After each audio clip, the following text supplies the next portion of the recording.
Futur immopreneur, je t'espère en forme. On se retrouve aujourd'hui dans un autre format. Un format, c'est le format que je préfère quand je te fais voir les investissements d'autres immopreneurs. Donc là, on va visiter. On est là pour Stéphanie qui a acheté un immeuble de rapport à 40 minutes de Toulouse. C'est juste génial, 40-45 minutes. C'est vraiment top. Elle va te partager ses chiffres. Elle a un parcours hyper inspirant. Donc reste bien connecté pour avoir toutes les informations. Allez, c'est parti.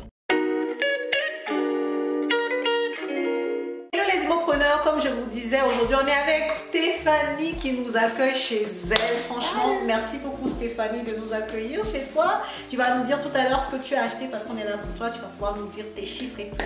Avant de commencer la vidéo, je vais me présenter rapidement et je demanderai à Stéphanie de se présenter. Et puis on va entamer voilà, le sujet. On va rentrer dans les détails des chiffres parce que je sais que vous aimez ça.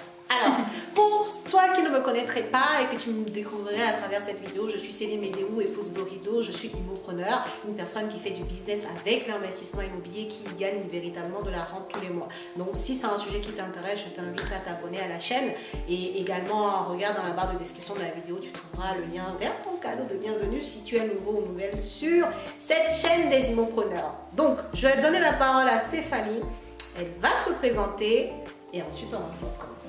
Très bien. Alors, je m'appelle Stéphanie Lanagoy. Je suis allemande, mais ça fait 22 ans que j'habite ici en France, dans le sud-ouest. J'ai une fille de 12 ans, je suis maman divorcée et je me suis lancée dans une aventure... Seule. S'il vous plaît, Stéphanie, elle s'est lancée seule dans l'investissement immobilier et franchement, c'est inspirant et ça donne envie en fait de suivre ses pas parce que clairement, elle vous montre que c'est possible, même seule avec un enfant, on arrive à investir dans l'immobilier. Quand on veut. Quand on veut. T'as complètement raison. Ouais, c'est clair. Donc Stéphanie, ma première question pour toi, enfin ma deuxième question, pourquoi est-ce que tu as voulu investir dans l'immobilier? Parce que je pense que c'est important le pourquoi. Oui, le pourquoi, il est un peu long chez moi. Non, en même temps. Je vais faire... Vas-y, raconte-nous. Ça s'est déclenché un petit peu il y a 3 ans, il y a 2020, où je suis passée par une période de chômage. Pendant cette période, je me suis dit, au final, c'est quand même important d'avoir une deuxième source de revenus pour pas être dépendant que de son salaire. Et voilà, tu sais pas demain de quoi est fait ton jour. Chez nous, c'était Corona, c'était ton Airbus, t'enveloppe, on met les gens dehors. Voilà, donc ça, les choses, on peut pas savoir. Et tu t'y attendais pas du tout. Après, dans mon cas, j'ai un peu sauté sur l'occasion aussi pour pouvoir partir avec. Parce qu'il y avait d'autres choses derrière. Mais bon, c'est quand même un peu déstabilisant d'être au chômage. Et là, j'ai commencé aussi d'avoir un peu plus de temps. Et ça fait un peu un changement dans mon mindset. Et j'ai regardé un peu sur YouTube les différentes vidéos qui existent et les différentes possibilités. Et c'est l'immobilier qui me parlait le plus. Parce que c'est quelque chose, c'est la pierre, c'est quelque chose de stable. Et c'est surtout le fait de me bâtir un patrimoine immobilier pour avoir quelque chose dans le futur, parce que je me projette pour ma fille aussi. Il y a cette envie aussi de transmission dans le type de business que tu voulais, de pouvoir transmettre à tes enfants. Et c'est vrai que honnêtement, l'immobilier s'y prête bien. C'est vrai qu'il y a d'autres types de business, mais clairement l'immobilier c'est... C'est au top quoi, qui veut faire de la transmission, qui veut avoir des revenus complémentaires, qui veut avoir tout ça dans le même business. C'est vrai que l'immobilier est pas mal. Donc c'est pour ça que toi du coup, tu as préféré l'immobilier. Voilà, pour assurer l'avenir. Ton avenir et celui de ma fille automatiquement. Ok, très bien, donc ça c'est clair et je pense que beaucoup de personnes vont se retrouver dans ce que tu dis, sauf que la différence entre toi et là où on est et les autres, c'est que toi t'as passé à J'ai sauté le pas. C'était pas évident, mais je suis très fière. Et c'est super. Donc du coup, là tu vas pouvoir nous expliquer qu'est-ce que tu as acheté Stéphanie. Dis-nous tout. J'ai trouvé un immeuble de rapport. Alors pour ceux qui ne comprennent pas encore cette expression, parce que moi c'était la même chose au début, immeuble de rapport, je me suis dit un immeuble c'est pour les gens qui achètent, je sais pas, 40 appartements, les grands immeubles. Eh bien non, c'est à partir de 2 appartements. Et c'est le cas pour moi. C'est dans le sud-ouest que j'ai trouvé une maison de ville qui est un peu en hauteur, voilà, sur 2 étages, rez-de-chaussée, premier étage, deuxième étage. Et à la base, c'est une famille qui habitait là-dedans. Et donc, la stratégie que j'ai développée avec le maître d'œuvre, c'est de faire une division. Voilà, donc c'est une maison à la base, mais j'ai 2 appartements. Ok, en fait, tu es parti d'une maison de ville et au final, tu as pu en faire 2 lots. Donc 2 appartements, du coup, tu peux louer de façon distincte à des personnes différentes. Voilà, j'ai au rez-de-chaussée un T2. Ok. Et le premier et deuxième, c'est un duplex, c'est un T4. Bah, de toute façon, on va vous montrer, rester jusqu'à la fin de la vidéo parce qu'on fera le tour du propriétaire. Stéphanie va vous expliquer toutes les surfaces qu'elle va faire, les travaux qui sont en cours. Voilà, c'est encore en cours, c'est pas encore complètement fini. Mais c'est déjà très bien avancé. Regardez la vidéo jusqu'à la fin parce que je pense que vous allez être inspiré là, peut-être à faire la même chose. Donc, pourquoi est-ce que toi, tu as décidé de faire cette division? Pourquoi tu crées des lots? Pourquoi, Stéphanie? Je crée des lots pour raison de rentabilité. C'est plus intéressant d'avoir 2 appartements que d'avoir une grande maison pour les familles. Voilà, c'est le chiffre qui parle là-dedans. On est d'accord. Et après aussi le besoin qu'il y a ici. Okay. Donc, je ne sais pas si je rentre en détail plus tard. Non, oui, de toute façon, on parlera justement de l'exploitation et tout ça après. Mais clairement, comme tu l'as dit, tout part d'une étude de marché. Oui, finalement, ça revient à ce que tu dis. Et de se positionner sur tel ou tel type de bien parce que le marché te montre qu'il y a un besoin. Donc toi, comme un businesswoman, tu viens te positionner pour résoudre. Et pour les gens qui ne connaissent pas trop l'étude de marché, qu'est-ce qui était par exemple pour cette ville-là? C'était qu'il y a toute la centrale logistique de Leclerc. Oui, bien sûr. On peut dire maintenant, qui a déménagé de Toulouse vers notre ville ici où on est. Et donc du coup il y a ce besoin de logements, ils en cherchent partout. Et en plus de ça, ça c'était un grand point. Ça a commencé en début 2022. C'était en deux étapes, le déménagement de la logistique, plateforme logistique. Et la deuxième chose, c'est qu'il y a un centre de formation des j'ai oublié le nom, les militaires qui sont partout. Mais une école militaire, on va dire. Donc eux aussi pareil, des centres de formation pour les militaires. Donc eux pareil, c'est les familles qui viennent, qui recherchent, qui ont besoin. Donc. Et il y a des touristes parce qu'on est proche du canal du Midi. Donc, ça fait la bonne transition parce que tout de suite après, j'allais te demander, tu vas faire quoi comme exploitation de tes appartements? Parce que tu nous as dit qu'il y avait un T2 et il y avait un T4. Alors pourquoi ça? Alors il y a plusieurs choses qui rentrent en compte. Tu as l'étude de marché. Mon budget possible, parce que tu peux faire beaucoup de choses, mais tu peux pas tout faire si tu n'as pas le budget qui va avec. Donc en fonction de, j'ai tout pris en compte. Avec le maître d'œuvre, j'ai un peu analysé la chose, ce qui est plus faisable. Donc on a dit, sur le T2, qui est au rez-de-chaussée, on va partir, moi je vais partir sur un T2 que je vais mettre en courte location courte durée. Donc parce que pour le T2, ici, il y a le canal du Midi, il y a beaucoup de touristes qui viennent faire les voyages. Voilà. Beaucoup de gens en randonnée en vélo, apparemment. Donc moi, j'ai en plus d'avoir l'appartement, j'ai un local vélo et j'ai une terrasse pour le T2. Donc je pense que là, on est bien. En location courte durée, je pense que ça passera bien. En termes d'offres, de valeur, je pense que les gens... Et donc ça, c'est la demande côté tourisme. Et la demande côté les travailleurs et tout ça, c'est plus T4. Donc je suis restée dans un T4 classique, mais c'est un T4 en duplex pour voir famille. Après, je ne suis pas forcée... Oui, voilà, ça peut être en couple. Sur famille, mais certainement, ça va ça peut être en couple, ça peut être... ça peut être quand même peut-être... on pourrait en théorie faire une colocation aussi, mais voilà, pour le moment, moi, je me suis décidée de faire la version de la location longue durée, classique, famille, puisque c'est vraiment la demande. Parce qu'il y a quand même beaucoup d'investisseurs ici. Et du coup, il y a beaucoup de T2. Et apparemment, les familles n'arrivent plus à se loger parce qu'il n'y a plus de T3 et T4.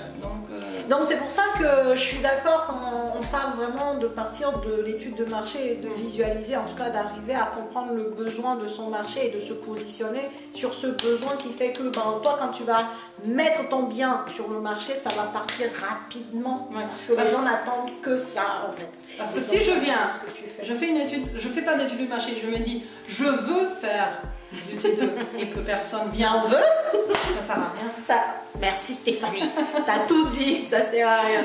Donc du coup, ok, très bien, l'exploitation. T2, on a compris, courte durée. Le T4, ça va être location meublée. Quand tu dis longue durée, c'est quand même les deux. Donc, bien sûr, location courte durée en meublé, mais aussi la version T4, c'est en meublé. Okay. Mais ça, c'est dû à la formation. Où moi, j'ai conclu pour moi que c'est plus intéressant d'avoir du meublé par rapport à la renta, la fiscalité. Oui, voilà. Ok, très bien. Donc meublé pour les deux, un meublé sur l'année et un autre en courte durée du coup. En sachant que le T4, ce sera du LMNP minimum. Ouais. Voilà, je ne vais pas mettre trop de choses à droite à gauche. Vraiment, par rapport à la liste du gouvernement. Oui, c'est ça, la liste. Je fais ce qu'il faut. Je ne vais pas mettre une plante en plus. Je laisse la famille s'installer avec rajouter ces détails pour se sentir bien et rester un peu plus longtemps. Oui, tu as complètement raison. Ok, donc là on a vu l'exploitation du bien. Restez connectés là bien jusqu'à la fin. On va parler juste après. Je sais que vous l'attendez, hein, la rentabilité, le cash, machin. Je sais que vous attendez ça. Mais avant d'en arriver là, il y a une étape importante. On va parler des chiffres. Ah, les chiffres. Combien j'ai payé? Combien t'as acheté ce bien? Combien t'en as eu comme travaux? Voilà, on va parler de l'enveloppe de ce projet, ce joli projet. Donc dis-nous déjà par rapport au prix du bien, c'était affiché à combien et combien tu l'as eu? Le bien était affiché à 95 000. 95 000, d'accord. Ça fait combien de mètres carrés au total? 141 mètres carrés. 141 mètres carrés. Les Parisiens, ne vous offusquez pas des prix, on n'est pas à Paris. Après, on n'est pas les mêmes salaires non plus, donc faut voir les choses. Donc, Stéphanie, elle nous dit 140 mètres carrés proposés sur le marché à 95 000. Bien évidemment, vous allez voir aussi parce qu'il y avait des travaux. Donc, voilà. On est à quand même 3/4 d'heure de Toulouse, c'est pas rien. On est quand même très. Mais c'est ça qui était intéressant. Moi, ça ne me dérange pas, c'est Castelnaudary. Donc, pour ceux qui connaissent ou pas, c'est exactement entre Toulouse et Carcassonne. On est juste à côté de l'autoroute. Ouais. C'est très bien. De midi, il est juste à côté. C'est vraiment top. C'est très bien. Et en plus, cette maison de ville, elle est au centre-ville. Oui, oh non mais clairement, vous allez voir, on va vous montrer un peu la photo de l'extérieur et tout ça. C'est très bien situé, donc c'est pour ça que je trouve que tu as fait une très belle affaire. Donc du coup, si on revient sur le chiffre, le bien était proposé à 95 000 €, 140 mètres carrés, et toi tu l'as eu à 77 000 €, donc tu as fait une très belle négociation. 18K en moins. Waouh! Stéphanie! Elle a pas lâché ça. J'ai quand même dit, non, j'ai dit 95, c'est pas possible. J'ai dit non. Mais voilà, en fait, explique-nous du coup comment tu as fait pour négocier, de passer de 95 000 € à 77 000, ça peut aussi aider les gens. Alors bien sûr, j'ai fait une première visite, mais après j'ai fait une contre-visite avec un maître d'œuvre qui m'a établi un devis et qui m'a dit voilà, si tu veux faire comme ça et comme ça, ça chiffre parce qu'il y a quand même une grosse rénovation à faire, c'est pas une rénovation simple.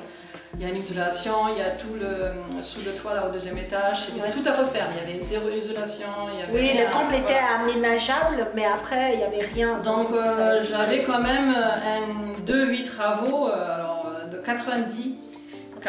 90 000 €. Voilà. Ok, ça marche. Donc j'ai dit, avec tout ça, ce que je dois faire, investir, mettre en place pour rentabiliser cette maison, j'ai dit là, il faut baisser le prix. Okay. Et donc tu t'es vraiment appuyé sur quelque chose de factuel. Oui. Et ça, c'est vrai que c'est ce qu'on apprend dans la team des immopreneurs. C'est pour ça que je vous dis de prendre la formation. Quand vous vous formez, vous avez les armes pour pouvoir aller négocier comme ça.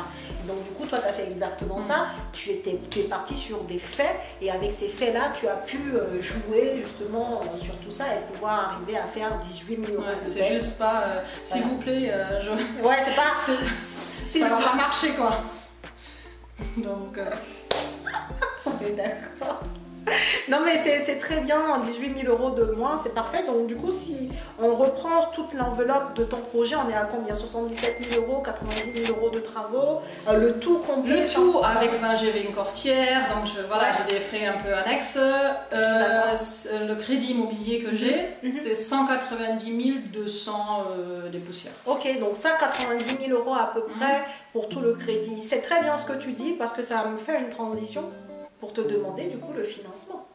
Qu'est-ce que tu as eu comme condition? Parce que là, on parle de prix. Tu m'as dit l'enveloppe totale 190 000 €, donc je me demande... Ouais, alors juste pour préciser, tout a été fait en été 2022. Okay. Donc les conditions, ils étaient en train de changer, mais tu as pris le truc au bon moment. Le virage là au bon moment. Ok. Donc j'ai pu négocier un crédit immobilier sur 25 ans. Ouais. Avec 3 ans de préavis, 0 € de préfinancement, ok. D'accord, 0 € d'apport. Donc Stéphanie, elle a eu du 110%. Mais elle m'a fait bien de vous rappeler, hein, là on vous parle de l'été 2022.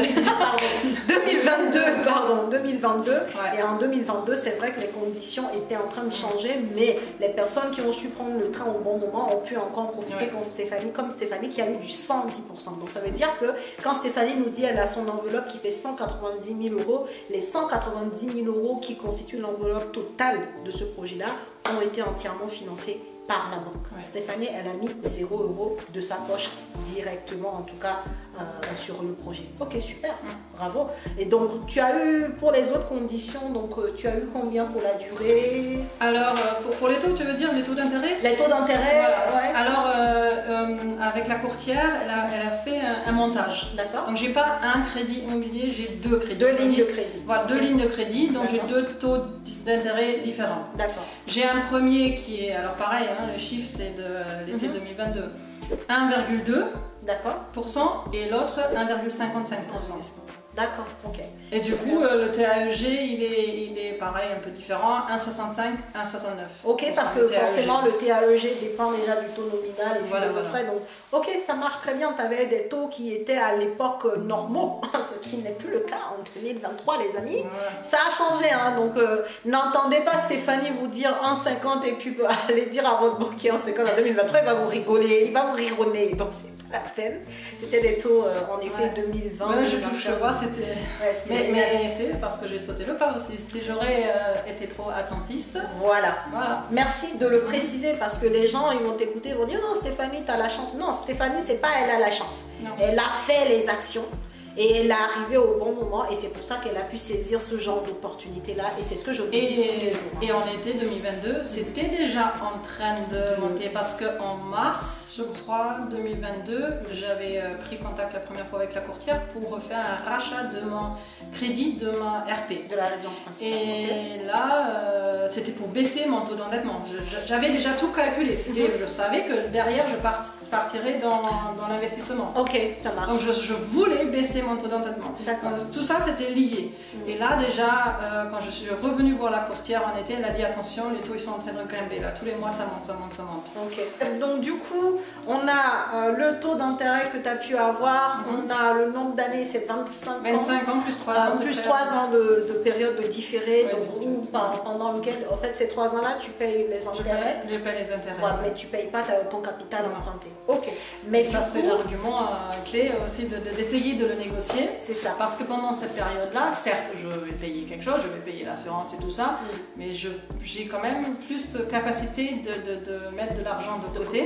Voilà, c'est ça pour moi, cette période-là, c'est pour regonfler un petit peu mon épargne avant de commencer à payer. Donc du coup, de mettre une partie de cette somme-là pour la gestion du bien et l'autre partie, c'est du cash qui te permet aussi de pouvoir avoir de l'épargne pour d'autres projets en soi.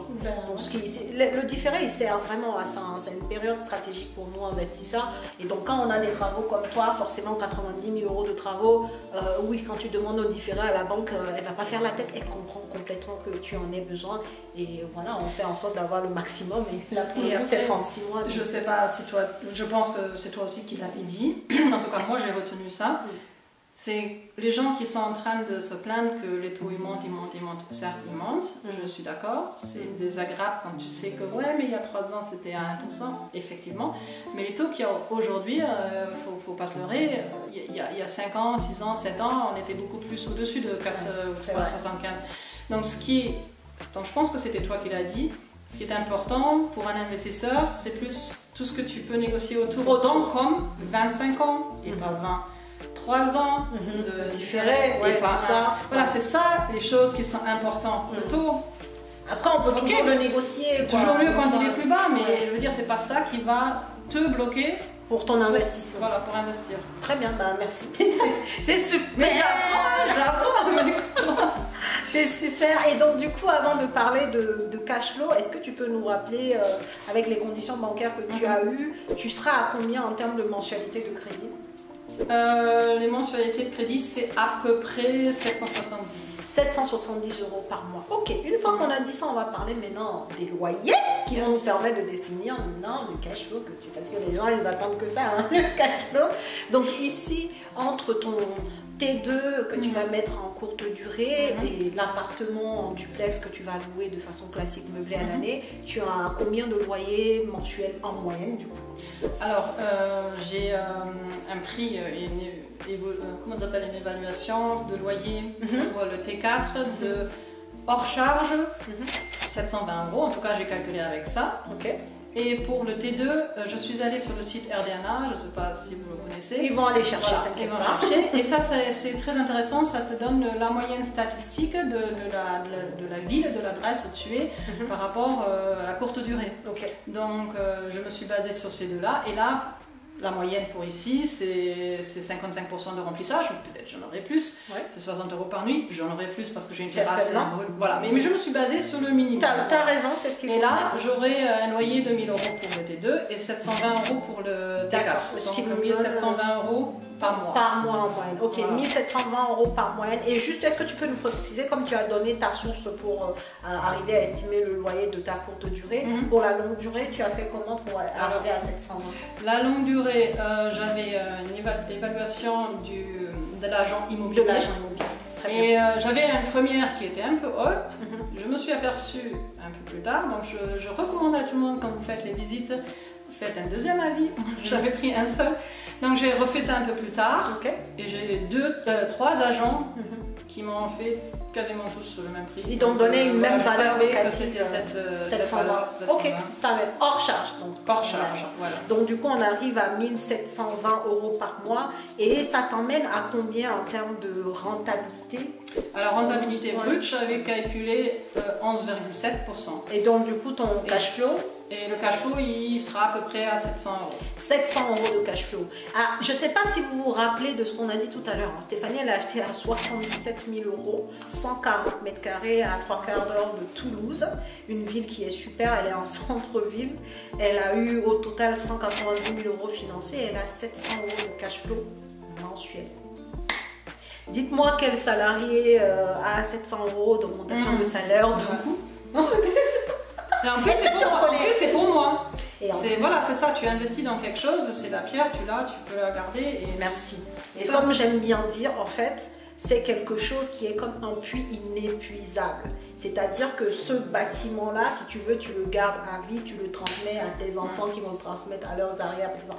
Et donc, du coup, vous allez avoir les fruits jusqu'à ce que vous n'en décidez autrement. Et c'est ça qui est génial avec l'immobilier, en fait. Voilà, c'est pas une entreprise qui va disparaître, c'est pas, voilà, c'est un bien qui est là, qui prend de la valeur, c'est un patrimoine. Et surtout maintenant qu'on a toujours le besoin de loger, comme on dit, qu'on soit en crise ou pas crise. Donc, l'immobilier, clairement, c'est un business qui, voilà quoi, qui donne les résultats. Et franchement, bravo à toi. 700 € de cash flow, c'est vraiment super. Et j'espère que le parcours de Stéphanie t'inspire, toi qui nous regardes. N'hésite pas à partager la vidéo et même nous en commentaire ce que tu penses de tout ce qu'on est en train de dire. Maintenant qu'on a dit les bonnes choses, la rentabilité, le cash flow, les chiffres, on est bien. Maintenant, on va parler quand même des difficultés. Est-ce que tu as eu des difficultés sur c'était pas fluide non plus, hein. Alors déjà, la première chose que j'ai appris, c'est d'avoir la patience et que j'ai pas tout à fait. Moi, je veux que les choses se fassent tout de suite. et tout de suite ça marche pas dans un projet immobilier comme ça. Ok. Comme ça voilà. Et donc la première difficulté, grande difficulté on va dire, c'était le crédit immobilier. Ok. Parce qu'au début il passait pas. Ok. Il était refusé. Parce que le TAEG il était au-dessus du taux d'usure. Du taux d'usure d'époque. Ok. Alors, avec la courtière, elle est revenue vers la banque en disant j'ai trouvé une solution, c'est-à-dire qu'elle proposait des assurances extérieures de la banque. Ok. Comme ça, j'aurais été sous le TAEG. Ouais. Sauf que la banque a refusé. D'accord. Ils voulaient pas. Ils ont dit non, soit elle prend nos assurances, soit ça marche pas. Et du coup, moi-même, après, une fois que j'avais le crédit, j'avais pris un rendez-vous avec l'agent de ma banque et je lui ai présenté quand même le projet pour faire une petite touche perso, pas que passer par la courtière. Et je suis tombée sur quelqu'un qui, a priori, ça lui parlait. Et il était emballé par le projet de la ville aussi, parce qu'il connaissait la ville. Donc je pense que tout ça, ça a un peu aidé, parce que la banque, elle voulait me suivre, sauf qu'ils étaient bloqués eux-mêmes. Donc ils ont fait une dérogation sur le taux d'usure auprès du niveau, parce que je suis à la caisse d'épargne pour ce crédit, au niveau caisse d'épargne nationale. D'accord. Et j'ai attendu presque, je crois, 6 semaines pour avoir le retour. Le retour, finalement, ils ont accepté la dérogation. Alors, je veux juste préciser une chose, qu'une banque accepte de déroger à la règle du taux d'usure pour une cliente, il faut le vouloir, c'est rare. Souvent les banques, quand le taux d'usure n'est pas respecté, elles cherchent même pas, elles font pas le crédit.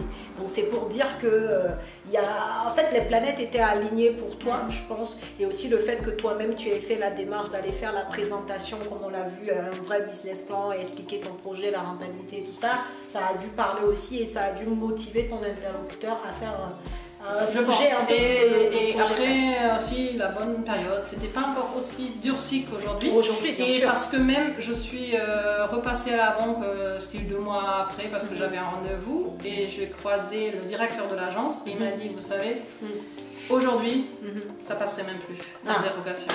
Il a dit, on a eu du bol. Le bon moment, les amis, le bon moment. Et c'est pour ça qu'une fois que vous savez que vous avez un projet immobilier qui vous intéresse, la seconde d'après, commencez à agir. Parce que, en fait, on est dans un business où les choses évoluent très vite. Et des fois, les choses ne vont pas évoluer à votre avantage, en fait. Donc, si vous avez une envie, allez-y aujourd'hui, maintenant, arrêtez d'attendre. Parce que l'attentisme n'a jamais rien produit de bon. Et l'expérience de Stéphanie nous prouve encore, en fait, tout simplement. J'avais une deuxième difficulté. D'accord. Ça, c'était vraiment le chantier qui s'est éternisé. Il n'est toujours pas fini. À cause de qui? À cause d'Enedis. Je suis dépendante d'Enedis parce que j'ai fait 2 compteurs individuels dans les 2 appartements pour pouvoir les facturer individuellement. Bien sûr. Et Enedis, vu qu'ils ont le monopole en France et qu'ils sont submergés de missions, ou qu'ils sont incompétents, je sais. Excuse-moi, mais j'avais un peu cette impression-là parce que tu les relances, ils ne répondent pas, tu relances, ils ne répondent pas. Donc ça, c'était vraiment dur pour moi de ne pas avoir de vision. Ils sont venus la première fois au mois d'octobre et ils n'étaient pas capables de me donner une date quand est-ce qu'ils vont faire l'installation. Donc je ne comprends pas ce fonctionnement. Et ça, c'était pour moi vraiment une grosse difficulté à gérer parce que ça m'a retardé le chantier. Et ça retarde le chantier, donc j'ai pas de revenus, donc voilà. Après, tu peux pas changer les choses, donc il faut accepter. Ça aussi, il faut apprendre à accepter. Comme tu as commencé à parler de patience, de persévérance, c'est vraiment ça dans l'immobilier. Si tu ne l'avais pas, en fait, l'immobilier va t'éduquer à ça. En fait. Tu vas avoir de nouveaux skills grâce à l'investissement immobilier. C'est soit tu fais avec, mais après, il ne faut pas aussi faire que avec. Parce que j'ai pas arrêté d'embêter. Bien sûr. Oui, en fait, on parle de persévérance, donc ça sous-entend que tu agis, mais en même temps, tu subis pas. Voilà, c'est ça. Aussi. Tu agis dedans, tu attends, tu relances. C'est vraiment une patience active pour le coup. Sinon, en effet, si tu attends, il ne se passe rien. Si c'est juste attendre. Donc, on parle de patience, mais une patience active et de la persévérance derrière pour que, en fin de compte, les choses fonctionnent pour toi, quoi. Donc, non, mais c'est vraiment top. Et est-ce que tu avais d'autres difficultés à partager ou c'est bon? Je pense que c'est ça les plus. Non, sinon ça marchait plutôt bien. Ok, très bien. Merci pour le partage de tous ces éléments de difficulté et je pense que ça peut aider beaucoup de personnes. Comme je vous le dis, hein, c'est pas un long fleuve tranquille l'immobilier, comme aucun business en fait. L'immobilier ne fait pas la différence. Maintenant, une fois qu'on sait ce qu'on veut et on connaît très bien son pourquoi, parce que tu nous l'as expliqué au début, ben, on reste persévérant pour que les choses fonctionnent et elles finissent par fonctionner et ça arrive à des cash flows comme tu nous as dit là. Donc merci pour ce partage. Du coup, j'ai deux dernières questions pour toi. L'avant-dernière, quel est le futur de Stéphanie? Est-ce que là tu t'arrêtes? Qu'est-ce que tu prévois de faire? Est-ce que tu as d'autres projets immobiliers ou pas? Dis-nous. Après cette première expérience. Je suis piquée par l'immobilier. Non, c'est vraiment quelque chose qui me plaît et je me vois complètement évoluer là-dedans. J'ai envie de continuer mon investissement. Après, moi personnellement, je suis un peu bloquée parce que j'ai plus d'épargne. Donc, j'ai comme but de regonfler mon épargne, où j'ai 2 actions que je suis en train de mettre en place. Et une fois que j'aurai cette épargne, je vais repartir sur l'immobilier en faisant un petit détour avec l'achat-revente. Pour essayer de regonfler un peu plus mon épargne aussi. Et donc je suppose que ce sera en 2024 et qu'en 2025, je pourrai continuer avec une nouvelle recherche de l'immeuble de rapport. Très bien. Mon but, c'est vraiment de continuer là-dedans, mais pour pouvoir le faire et bien, et parce qu'en plus aujourd'hui on cherche l'apport, certainement c'est de l'apport, demander plus l'épargne résiduelle. Donc il faut vraiment que je prenne tout ça en compte, donc ça ne sert à rien d'être buté et dire que je vais le faire tout de suite, je vais le faire step by step. Voilà, c'est ça mon fonctionnement. C'est très bien et je pense que c'est aussi un... Ouais, comme je dis en fait, tes actions ou en tout cas comment tu prévois ta planification, ça peut vraiment aider les autres parce que tu es en train de nous dire que tout ça, ça se planifie de façon millimétrée. Tu te lances pas et tu dis ouais c'est bon, moi je veux continuer. Non, tu reconnais ton profil actuel par rapport au marché. Tu sais qu'il y a des choses à améliorer avant d'y retourner. C'est pour ça que je dis souvent que la personne qui est très bien formée, elle ne peut qu'avoir son financement. Parce que tu sais par rapport à ton profil et ta connaissance, ce qu'il faut pour te faire financer. Je sais qu'aujourd'hui personne ne va me financer. Je le sais. Voilà. Magnifique. Donc la question c'est qu'est-ce que je fais? Qu'est-ce que je mets en place pour être finançable? Voilà, c'est tout. Et ne pas juste dire ça marche pas, je ne vais pas le faire. Ça, c'est pas mon mindset. Moi, j'ai changé de mindset, donc moi, je veux y arriver, je vais y arriver. C'est super. Merci pour...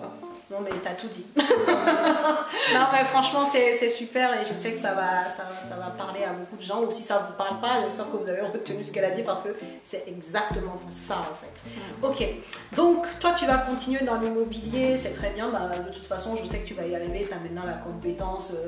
Voilà quoi, c'est bon, c'est super et je sais qu'on se reverra dans un autre immeuble de rapport, je viendrai vous montrer ça. La suite. Et donc ma dernière question pour toi, c'était de savoir, non c'est l'avant-dernière question d'ailleurs, comment, en fait, qu'est-ce qui a fait que tu es vraiment passé à l'action au final? Parce qu'aujourd'hui tu as investi, tu nous as dit que tu es piqué, tu vas continuer, ton état d'esprit a changé, parce qu'au final, au cours du processus, ce changement s'est produit. Donc je voulais savoir, si tu veux bien nous partager, qu'est-ce qui a fait en sorte que tu as pu passer à l'action véritablement et voilà, qui a amené tous ces changements pour toi? Alors si je suis là, vous vous en doutez que je suis passée par l'accompagnement. Donc j'ai fait la formation et l'accompagnement avec CI et ça c'est quelque chose qui, moi je parle de moi, personnellement ça m'a beaucoup aidé parce que j'avais ce sentiment d'être entourée par d'autres personnes qui pensent la même chose que moi, qui ont les mêmes buts que moi. Et le fait d'échanger régulièrement, il y en a un qui a déjà fait des visites, c'était le début, je me dis mais moi aussi je vais faire des visites. Voilà, je me sentais un peu boostée, enfin un peu beaucoup boostée, et on s'entraidait mutuellement et on se motivait mutuellement. Et pour moi, il y a l'accompagnement, la formation, c'est quand même quelque chose, une base, tu dois avoir besoin et ça m'a rassurée d'avoir cette connaissance théorique. Et du coup, c'est moins flou l'immobilier parce qu'avant, on parlait de TAEG, je ne savais même pas ce que c'était. Voilà, le fait de faire une formation, de comprendre de quoi il s'agit, mais d'un seul coup, ça fait moins peur. Et après, l'accompagnement, être en groupe, entouré avec des personnes qui ont la même pensée que toi, les mêmes buts, Ça aussi, moi, ça m'a fait décoller. Ça fait propulser, enfin en tout cas, ça t'a mis en personnellement, ça m'a beaucoup aidé. De passer. Je suis quelqu'un qui a besoin du sens du monde, d'être entouré avec des personnes qui ont le même but, d'être en groupe, ça me fait du bien. Ok, super. Ok, ben, c'est nickel. Et donc, du coup, ma dernière question pour toi, qu'est-ce que tu dirais à une personne qui aujourd'hui veut démarrer comme la Stéphanie d'il y a quelques années, Stéphanie de 2021, parce qu'elle a voilà. Qu'est-ce que tu dirais à cette personne-là qui veut se lancer mais qui a des peurs? Quel conseil tu lui donnerais? Alors, le conseil que je donnerais, c'est si tu as des peurs, il faut trouver des solutions pour y répondre. Et donc, une des réponses, c'est bien sûr une formation. Moi, perso, je peux recommander la formation que tu as faite. Parce que pour moi, elle était parfaite. Merci. Et l'accompagnement aussi, parce que je trouve que c'est bien d'avoir un échange avec un groupe qui pense la même chose que toi.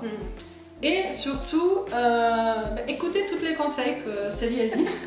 Comme par exemple, c'est pas idiot quand elle te dit c'est important d'avoir une épargne résiduelle. Parce que là, je vous cache pas, l'épargne, elles font. Et parce qu'il y a toujours des imprévus, il y a toujours des choses. Donc il faut vraiment les conseils qu'elle dit, ça vient de son histoire. Voilà, donc pour moi, c'est l'expérience. Et c'est d'essayer de grandir et avancer plus vite sur la base de l'expérience de quelqu'un d'autre. Et d'éviter de faire des erreurs. On va toujours faire des erreurs, mais si on fait une erreur, il faut la prendre comme un challenge pour mieux faire la prochaine fois. Ne pas se laisser décourager. Ça, c'est aussi un conseil, ne pas se laisser décourager. Avancer, continuer, même si ça doucement, même si vous n'allez pas réussir en 6 mois, vous allez réussir peut-être dans 1 an ou 1 an et demi, c'est pas grave. Donc, mais en tout cas, voilà, se lancer et rester dans la persévérance. Dans la persévérance, parce que c'est un peu ce que tu dis, persévérance, se lancer, se former, alors, se faire accompagner si on en sent le besoin et de surtout être, quand on se fait accompagner, écouter ce qu'on nous dit, parce qu'en réalité, je vous parle beaucoup d'épargne, ça date pas de maintenant, je pense que depuis le début de la chaîne, je parle d'épargne. Et même aujourd'hui, ceux qui me suivent, vous savez, vous venez me voir, vous n'avez pas d'épargne, moi je ne vous prends pas en accompagnement, parce qu'on ne peut pas investir, parce qu'il y a toujours un risque derrière, le risque zéro n'existant pas, il faut avoir quand même un petit matelas de sécurité. Et Stéphanie, par rapport à ton expérience, tu nous confirmes que ça aide. C'est pas que Célie elle veut pas de toi ou quoi que ce soit, c'est que au moins c'est ce que j'apprécie avec Célie, elle va pas raconter n'importe quoi, elle va dire les choses, la réalité du terrain. Donc ça sert à rien de te faire croire que tu vas réussir si on sait déjà par rapport aux chiffres que ça va pas marcher tout de suite. Ça va peut-être marcher un peu plus tard. Il faut, tu changes ton profil, tu fais ce qu'il faut. Il y a des choses à mettre en place peut-être. Très bien. Très bien, écoute, merci beaucoup, franchement, merci pour le temps. Merci d'être venu aussi. Avec grand plaisir. Et là, ce qu'on va faire, la team, on va vous faire le tour du propriétaire. Stéphanie, elle vous montre tout ça. Moi, je suis juste derrière, je prends la caméra et puis elle nous fait visiter les appartements. Reste jusqu'à la fin parce que, de toute façon, c'est du partage. Donc, en regardant tout ça, ça peut peut-être te donner des idées à se dire aujourd'hui, voilà, comment on peut diviser une maison en 2 lots. Elle l'a fait. Voilà, et je pense que ça peut être intéressant pour toi de regarder tout ça entre avec un premier compteur Enedis pour les communes. Ok. Donc là, on a créé cet espace. Avant, il n'y avait rien, c'était le salon. D'accord. Et donc, on a créé cet espace en coupant en 2. Ça, c'est un petit local vélo. Ok. Pour le T2 qui est au rez-de-chaussée.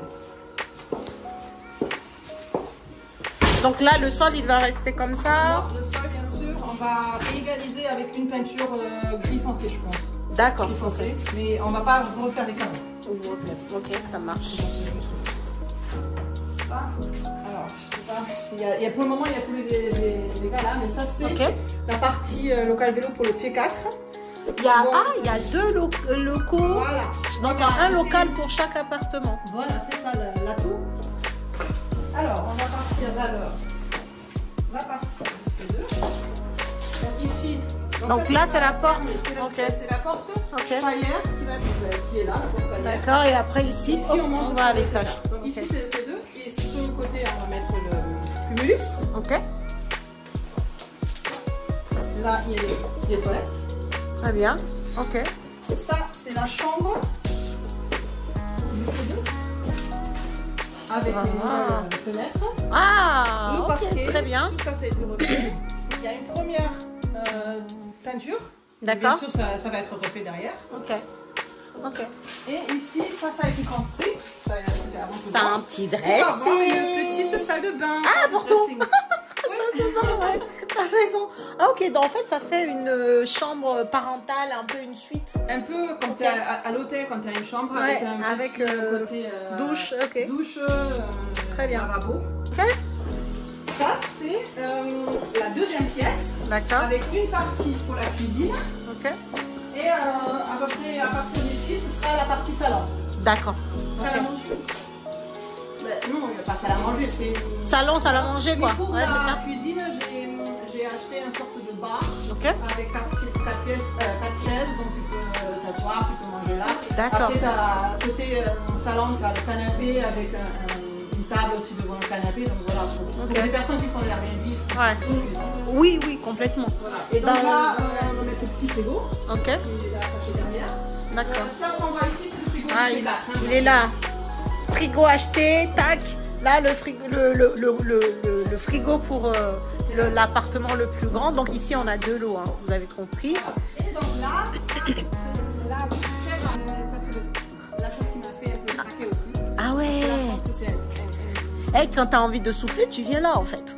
Tu te fais plaisir. mais je pense que c'est ça aussi qui va être la vie pour moi, Ouais. pour le Airbnb TV. Ouais. Parce qu'il y en a beaucoup de Airbnb qui se font sur Castelnaudary, parce Ouais. que c'était touristique avec le canal du Midi et tout. Ouais. Et il y a beaucoup de Et gens c'est qui très, font du très vélo. sympa. Hein. Quand j'arrivais, c'est super. C'est une très belle ville. Et J'aime beaucoup. Côté vélo, c'est un atout, comme il me disait le maître Ouais. d'œuvre, d'avoir ça. Ouais. Il a dit, j'ai d'autres appartements d'investisseurs où Mhm. ils m'ont fait un retour que ça leur manque. Ah, Parce que les voyageurs, ils ont dit que c'est dommage que vous n'avez pas d'endroit où mettre le vélo. super. Donc ça, c'est un truc pour moi. Plus ici, là, il faudra un peu Habillé, habiller. ok. Là, pour le moment, je n'ai pas encore investi dans l'habillement, mais c'est Ouais. clair qu'il faudra mettre un peu des plantes. Ouais, ouais. Voilà. Et donc là, Ok. malheureusement, on a dû acheter des pics anti-pigeons parce qu'on a été envahi par les pigeons ici. Toute la façade, on va dire, Ouais, c'est ça, c'est ça. elle va être égalisée, nettoyée avec le karcher et après repeint. Repeint complètement. Là, actuellement, Super. ça fait un peu vieux, oui, ça, mais ça va donner tout à fait autre chose. Ouais. On va nettoyer une fois peint. On arrive au T4. Donc, si on commence à droite, par Oui. exemple, parce que l'artisan, il nous fait pareil, on a les toilettes sur la droite. Ok, Et ça, c'est, moi, j'appelle ça la chambre parentale. ok. Et parce qu'il faut dire, c'est un T4, mais en duplex. En C'est pas duplex. sur le même niveau. Ok. Donc, on a le premier étage et le Et deuxième. après le deuxième. D'accord. Voilà, donc tout ça, pareil comme en bas, première couche de peinture. Ça, comment je me rappelle plus en français, comment on dit? La poutre? La poutre, elle a Ouais. été tout peint en blanc Ok. pour donner un peu plus de couleur, Oui. un peu plus de, voilà, C'est bien. de volume. Ok. Et de- Là, les Ça fenêtres. manque encore. Ok, On a tout mis est la en, fenêtre. en double vitrage. Voilà, tout en double vitrage, bien sûr. Ok. Pour être en norme. On a eu, il y a 5 jours que quand tu as été passé, tout va bien. Tout va bien. Top. Ça, c'est fait. Voilà. Donc, juste encore les 10, là, pour finaliser les travaux. Oui, Et pour la installer première- les compteurs. Ouais, la première partie a été faite à l'extérieur. Ok. Avec les grosses gaines en noir. Ok. Qui sont sorties, sont passées il y a 2 jours, je crois. D'accord. Et step by step. Hop. C'est le salon. pour le T4. Waouh. Oui, j'ai fait par rapport à Castelnaudary, bien sûr, mon étude avant, pour voir si je peux passer en colocation. Du coup, j'aurai 4 chambres avec une petite cuisine. Ou est-ce que je ou alors 3 chambres Avec, ouais. excellent. Ok. Mais sur Castelnaudary, c'est pas demandé, c'est vraiment les familles. Ok. Ils sont vraiment en manque par rapport aux familles en T3 et T4. Ok. Je suis restée là-dessus pour avoir quand même un bien vendu, loué. Loué, voilà. Et que Ok. avoir une colocation, la personne Que personne ne vienne. D'accord, ok. Donc, choix Je de. décide par rapport à son choix. Et c'est pour ça que ça s'égalise aussi un petit peu par rapport au loyer, que je fasse du Airbnb en bas. Oh, ok. Pour ça, je me suis dit, c'est bon, je mets l'équilibre par rapport Ouais. au loyer que je veux atteindre. Yes. Et après, là, c'est comme Ça, tu ça disais, remonte c'est. pour Ok. l'ancien grenier D'accord. où on a créé 2 chambres. Ok. Donc ça, là, c'est la salle de bain. ok. Encore tout en travaux. D'accord. Pareil, non, je dis salle de bain, mais c'est une salle de douche. Hein. Oui, il y aura Là, une douche. là, sur le côté, je pense, oui, sur ce côté, il y a la douche. Là, il y a le lavabo. Il y a le cumulus qui va être là, des rangements. Et derrière la porte, là, Ouais. il y a le sèche... Sèche-serviette. Ok, ok, très bien. Hop. Et voilà, la cuisine. Waouh. Qui est en bas. Encore, on le mettra là. Ah, il sera ici. Ok. Oh En là là. il y a aussi la place et le branchement au fond, mais je pense que c'est mieux de le mettre en Et franchement, Ça donne déjà une première impression parce que c'est super. on a quand même une belle pièce. T'es contente là, je vois que tu te sens bien. T'es On heureuse. commence à un peu sortir des débris. Ça, c'est la partie, j'appelle ça les chambres des enfants. Ok, c'est la partie nuit pour les enfants. Voilà. Alors, il faut se dire que quand je suis venue pour acheter, Ouais. tout ça, c'était une grange non occupée. Donc c'était des C'est combles, pas une grange, j'appelle ça, comment ça s'appelle? combles aménageables, Comble mais aménageable, mais, il n'y avait rien. Il n'y avait rien, Wow. pas d'isolation, rien du tout, pas de peinture, rien, tout a été fait. Et donc, on a créé 2 chambres qui sont à peu près 9 mètres carrés de ce qu'on Ok. doit avoir. Première chambre, Super, on a été obligé de créer bien sûr un Velux, très bien. une entrée de lumière, parce qu'il n'y Ok. avait rien. Ouais, ok. Et là, pour l'ouvrir, ça se passe comment? Et il y a une perche. Il y a Ah, déjà la perche, il ok. a commandé, mais il n'est pas encore arrivé. D'accord. Et après, il y a un volet électrique. Ok, oui, la personne elle. Voilà, Ouais. sinon, Ah ouais. Ok. je préfère dormir un peu. Ouais. Le sol, en fait, tu as harmonisé le sol sur tous les étages. Et c'est très bien. Une harmonie. Et pareil, au-delà de ça, c'est aussi pour le coup. Hein. Plus on achète du volume, mieux c'est. La deuxième Ok. pièce, avec ici, on voit encore parce que ça a été fait il y a 2 jours seulement. Il y avait une sorte de fenêtre, bien sûr une vieille fenêtre, mais on ne pouvait pas la laisser par rapport à la sécurité. D'accord. Donc il faut au minimum une hauteur de 1 mètre, ce qu'il a créé donc ici. Et donc après, il va en plus acheter une barre. Ok. On a essayé hier, on a ouvert, on a dit mais bon, si c'est un petit enfant, C'est pas, ouais, on c'est pas préfère, sécure. En la sécurité, on va acheter Une barrière. qui va en faire ma passe au milieu. D'accord. Ok. Donc ça, il le met à l'extérieur. À l'extérieur. Ok. Je préfère jouer la sécurité. Ça va faire un garde-corps finalement. Voilà. C'est un garde-corps pour. Simple. Ouais. Ok. Voilà, donc ici au fond, Oui. ça c'est le dressing qu'on a aménagé. Ok. Tu en parlais tout à l'heure. Ouais, Super. grand. Et donc ça c'est Super. pour les 2 chambres, pour dégager de la place dans les chambres Super. qui sont ici au 2e étage. Merci beaucoup de nous avoir accueillis. Merci. Et vous, la team, je compte sur vos partages. Mettez les likes pour Stéphanie parce que là, elle vous a partagé beaucoup de valeurs. Et bah, on se retrouve dans les commentaires. Et moi, je vous dis à la prochaine vidéo. Au revoir, à bientôt.